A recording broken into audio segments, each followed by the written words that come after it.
Part 4, The Future, Chapter 25, Developments in Tracking. You have reached the end of the book, but not the end of the story.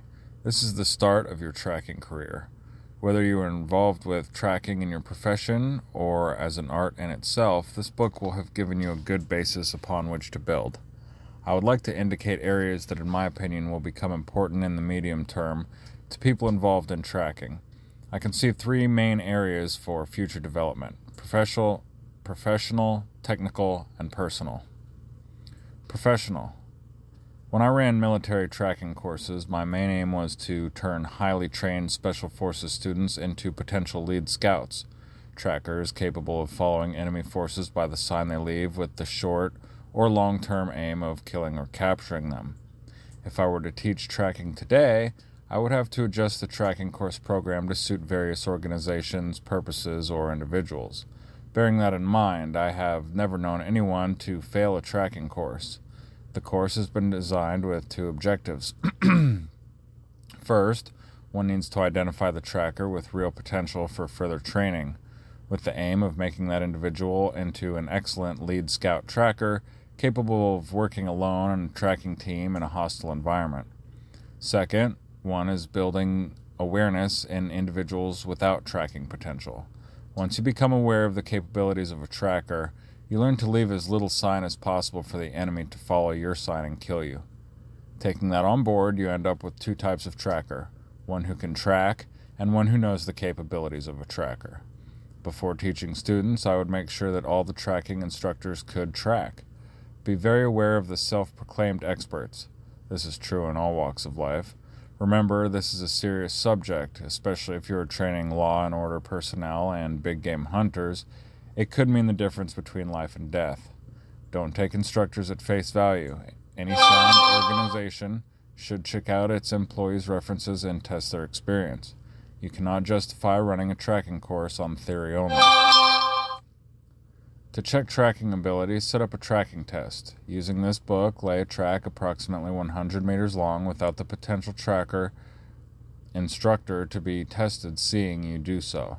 Put as much sign into the track as you think is relevant without going overboard.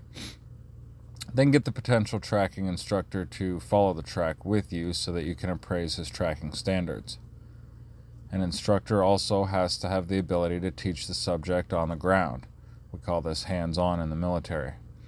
Once you have appraised the standards of the potential tracking instructor and you know how well they can track, use them to your best advantage. If they cannot track but know the capabilities of a tracker, also keep them on.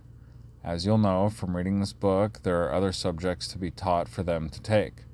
Also, you can slot them in with other tracking students so that they can improve their tracking abilities.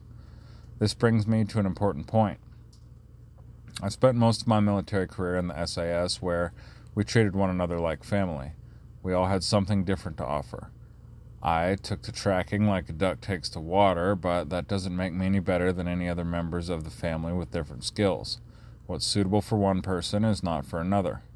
What my tracking expertise does give me is an advantage over a non-trained tracker in a hostile tracking environment, making the difference between life and death. Technical. As with any other skill traceable to ancient times, there is often resistance among tracking practitioners to the latest technological breakthroughs. There are, however, a few areas that I consider to be of great help to the modern sophisticated tracker. Thermal imaging. The use of thermal imaging, TI, technology is well established in the military, the fire service, and with search and rescue organizations for seeing in obscured environments such as smoke, moonless nights, or earthquake rubble. The application can be used by the tracker team, but TI can also be used to detect heat sources. Applying the equipment to this effect will give the tracker two advantages. The tracker will be able to detect the presence of the quarry otherwise hidden from view. The tracker will be able to give a better estimate of the age of sign. Night vision goggles and infrared flashlights. The use of night vision goggles will enable the tracker to carry on tracking well beyond the normal hours permitted by nature, especially if they are augmented with infrared light sources. It must be appreciated that this equipment is not without its drawbacks.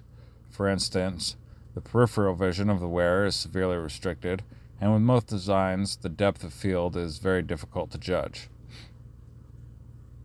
Information technology. Intelligence and information gathering play a huge part in the tracker's role. Because of this emphasis, it would be remiss of the modern tracker not to take advantage of all the efficient methods that are available today to transfer, collate, and record these data, in addition to your notebook and memory. Digital photography. This subject is in its infancy with respect to its application to tracking, but with the advent of digital cameras and digital video recorders, there is an area ripe for development. Computers can be used to store, collate, and compare, as well as to enhance the imagery with 3D effects and to modify the color and tonal properties of a picture. The digital images can also be swiftly shared with colleagues elsewhere. DNA tracking. A day doesn't seem to pass without a report in the newspapers about the latest application of DNA studies in the solving of crimes, some dating back many years. To this end, the modern tracker must be aware of the importance of preserving, gathering, recording, or marking the location of any material left by the quarry. Global Positioning System, GPS. South African game parks are now utilizing the latest GPS technology to keep records of their wildlife. With the aid of handheld computers using a graphics display, trackers with poor or non-existent literacy skills can record the location of prints and animals. In this way, the parks can use the vast amount of information that the trackers see but have been previously unable to record to build up a picture of the movement patterns of the animals. It is a classic harnessing of modern technology and ancient skills to produce valuable results. Personal. I hope that this study will enhance your knowledge and appreciation of your hobby or your profession. I'm sure that the outdoor pursuits teacher, the conservationist, and the wildlife enthusiast will gain as much from this book as the military tracker because, as with all experts and dedicated people, they do not stop learning and developing in new directions. Even if they have never considered tracking as being in their remit, they will see the benefits that can spin off from it into their sphere. What is important is the recognition of personal development. To that end, I have included a few blank pages at the back of the book for you to record any comments, observations, or experiences that relate to tracking. One can see one's development as a continual progression. The more the earlier practices are applied, the more progress will be made. The following will encourage and stimulate your personal development. Courses and structured training, discussion and feedback via the internet, practice, and the critical analysis of the lessons learned.